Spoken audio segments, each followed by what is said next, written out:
The UK's highest court has ruled that John Worboys' victims were failed by Scotland Yard, who led a botched probe into his sick crimes.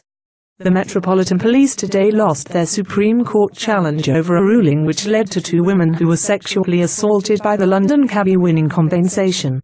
John Worboys was jailed for life in 2009 after carrying out more than 100 rapes and sexual assaults. The two women, known only as DSD and NBV, claimed detectives did not believe them when they went to police about what had happened. In 2014, after the High Court found that the Met were liable to the women for failures in its investigation, it said the DSD and NBV should receive £22,250 and £19,000 respectively. One of his victims welcomed the Supreme Court's decision, and told the police, "Start doing your job." The woman, known as DSD, said today, "I am a bit speechless at the moment, it's not really sunk in. It's been an emotional day." Court sketch of Worboys surrounded by 4 custody officers during a hearing at the High Court. 15 years. You had the procedures in place. Start doing your job. Stop fighting, using public money to fight something like this. Had you done your job properly, there wouldn't be 105 victims. There would be 1. And I could take the 1. I can't take the 105. She added, "We weren't believed," was the bottom line. And that needs to change. Just do your job.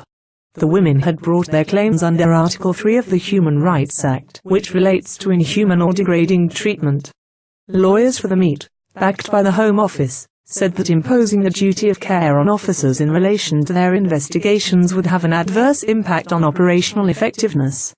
Jobless woman, 26, charged over move no ambulance note, and she has no car. Mum forced to live off beans on toast after Asda charged her twice. Man who shared wife's fatal cancer battle finds love with Legalak. Months later, UK cops drop probe into how Egypt jail Brit Laura Plummer got her painkillers inside bragging. Moped gangs terrorizing London with acid. Couple held after 4 adopted kids found locked in house with no food. Responding to the judgment, Scotland Yard Deputy Commissioner Craig Mackey said, "There is no doubt that it will have implications for how we resource and prioritize our investigations." But on Wednesday, 5 justices unanimously dismissed the appeal. Between 2002 and 2008, Worboys, who was jailed for life in 2009, carried out more than 100 rapes and sexual assaults using alcohol and drugs to stupefy his victims. The 60-year-old remains in prison pending next month's High Court hearing into the parole board's decision to release him. Harriet Wistrich, who represented the 2 victims who brought the case, said, "This has been an incredibly long struggle for simple justice basically, which is the right to get the police to do their job." She said the 2 women had reported the crimes committed by Worboys immediately the next day, and both of them were badly let down by the police. She welcomed the judgment, adding, "It's very important, vindicating the rights of my 2 clients and all the other victims of Worboys."